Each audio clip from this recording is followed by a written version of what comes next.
नमस्कार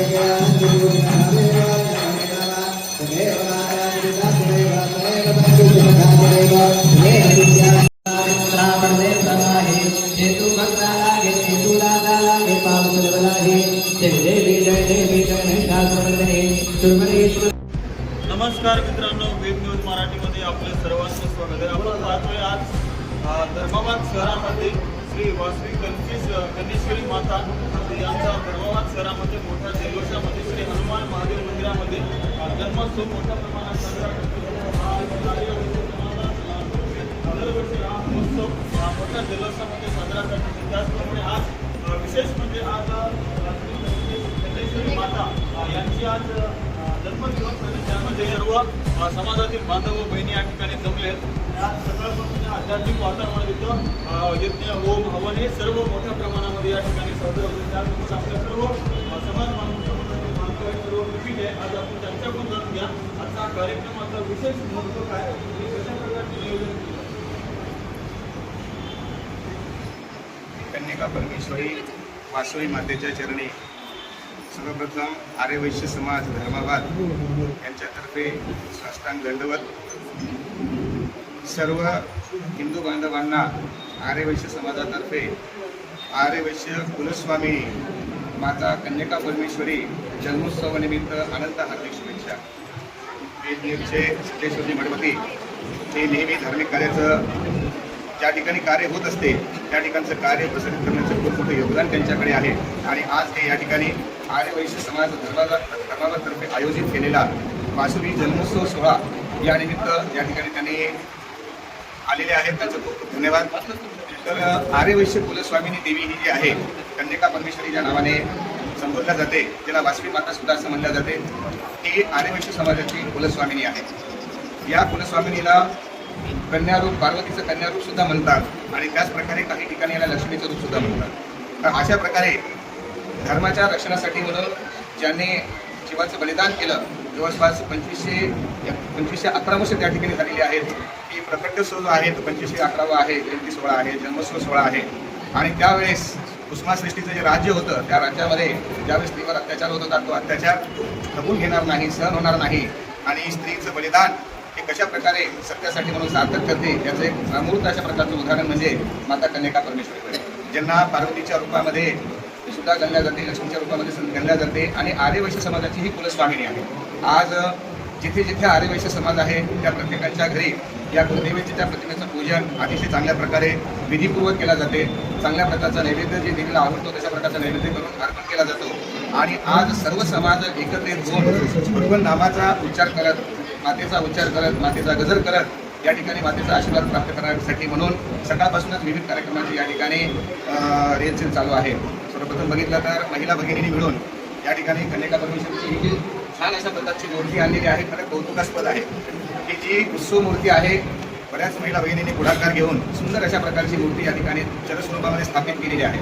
वास्तविक पाहता एखादी मूर्ती आणणं, जलस्वरूपात स्थापित करणं म्हणजेच त्या समाजाला त्या मातेचा आशीर्वाद हा त्या ठिकाणी असतो आणि खरोखरच हे चांगल्या प्रकारचं कार्य महिला भगिनी या ठिकाणी केलेलं आहे।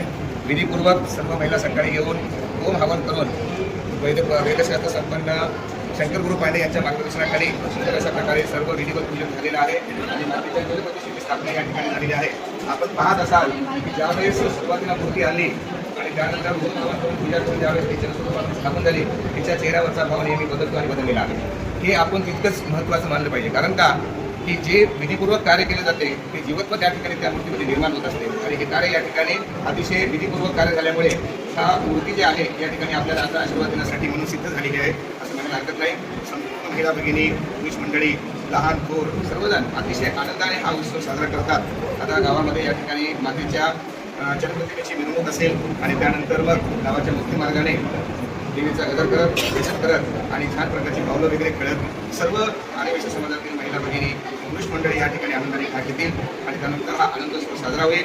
इथं आल्यानंतर विधीपूर्वक, कारण का एखाद्या मातेची प्रतिस्थापना केल्यानंतर जेव्हा आपण गावामध्ये शोभायात्रा करतो, मिरवणूक काढतो, म्हणजेच ती माता सगळ्यांच्या घरी आशीर्वाद देण्यासाठी म्हणून जात असते आणि म्हणून प्रत्येकाच्या घरी आशीर्वाद दिल्यानंतर पुन्हा या ठिकाणी आलेला आहे।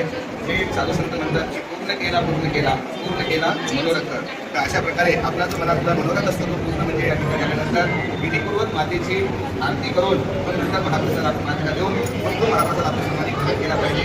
यालाच आपल्या धार्मिक कर्तव्य समजले जाते. आणि त्यानुसारच इथं तीर्थ झाल्यानंतर विधिवत या ठिकाणी मातेच्या प्रतिमेची आरती होईल. सर्व महिला भगिनी पुरुष मंडळी आरती करतील आणि त्यानंतर महाप्रसादाची सोय होईल. आणि अशा प्रकारे अतिशय आनंदाने हा उत्सव साजरा होतो.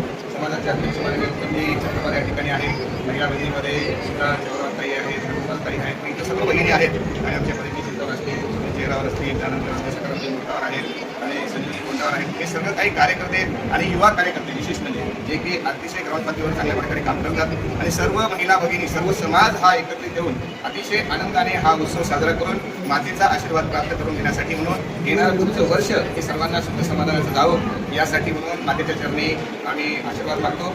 आणि आज या ठिकाणी आपण या कार्याची दखल घेतल्याबद्दल वेदनेचा आम्ही खरे आभार व्यक्त करतो. धन्यवाद. सर, आपण सांगतो त्याप्रमाणे सकाळपासून आध्यात्मिक वातावरणामध्ये सर्व महिला बहिणी महिलांचा पुढाकार आहे असे समजलं जाते. त्याचप्रमाणे सर्व महिला बहिणी आज देवी मातांचं महिलांचं रूप घेऊन देवी माता इथे प्रकट झालेले आहेत. त्याप्रमाणे आज आपण विशेष कार्यक्रमाचं पण आयोजन केलं आहे. त्याबद्दल सर्व महिलांचं अभिनंदन आणि इतर महिलांना काय शुभेच्छा आहे? सर्वांना मातेचे शुभेच्छा. आम्ही हा छोटासा प्रयत्न केला होता की यावर्षी आम्हाला फार मनात इच्छा झाली सर्व महिलांना की आपण यावर्षी रंजनाची आणि वर्षभर तिचे जसे कार्यक्रम आपण सगळीकडे होतात जसे आपण आपल्या गावामध्ये करतो त्याचप्रमाणे सगळ्या समाजाच्या आपल्या कलाकृतीच्या समोर आपण झाले आणि त्याचबरोबर म्हणतात ना धर्मरक्षेची रक्षण करेल आणि आपलं स्वधर्म आहे की आपल्या समाजाची सुंदरता आहे तिचा अभिमान असते. आपण ज्या कुळामध्ये जन्मलो त्या कुळाचा आपण ऋणी आहोत म्हणून तिच्यासाठी तिच्या चरणी एक छोटीशी आमची सेवा होणार की आम्ही आमच्या सर्व महिला भगिनींनी मिळून सगळ्यांपासून तुम्ही बघितलं सगळ्यांनी उत्साहाने सगळा सहभाग घेतला आहे आणि एका शब्दाला प्रत्येकजण हजर झालं आहे. त्याबद्दल मी सगळ्यांची खूप आभारी आहे. सगळ्या महिलांनी खूप साथ दिली. इतर महिलांना आदर्श घ्या असं तर मी म्हणू शकत नाही. एक शब्द मी तुम्हाला आणखी एकदा म्हणू शकते की धर्मरक्षिती रक्षित. आपल्या धर्माचं रक्षण आपण करायचं आहे, दुसरं कोणी करणार नाही. आपल्या कुळाचं रक्षण आपलं करायचं आहे. पुढच्या येणाऱ्या पिढीला वासवी माता कोण आहे असं वाटू नये. ही वासवी माता आहे आणि आपण जी पूजा करतो किंवा ही वासवी माता पुढच्या पिढीला कळली पाहिजे म्हणून हे सगळा प्रयत्न आहे. आम्हाला कळाली, आमच्या आईवडिलांनी आम्हाला कळवलं म्हणून आम्हाला कळाली. आमचं कर्तव्य आमच्या मुलांना कळलं, त्यांच्या मुलांना कळलं म्हणून हा छोटासा प्रयत्न आहे. धन्यवाद. आपण पाहतोय आजची युवा पिढी जी आहे वाईट मार्गाला जाते. हे आपली देवदेव धर्म संस्कृती टिकवून ठेवण्याचं कार्य आज ही आर्य वैश्य समाजातर्फे सर्व महिला बहिणींनी आणि सर्व पुरुषांच्या वतीनं हा एक संस्कृती सर्व प्रत्येक धर्मातील भक्तगण आणि पुरुषांनी आपला धर्म टिकवण्यासाठी संस्कृती इतरांना समजावी, युवा पिढीला समजावी या उद्देशानं आता हा कार्यक्रम दरवर्षी केला जातो. परंतु या वर्षी विशेष कार्यक्रम श्री वासवी माता यांच्या प्राणप्रतिष्ठा सकाळपासून मोठ्या भक्तिभावाने या ठिकाणी केली जाते.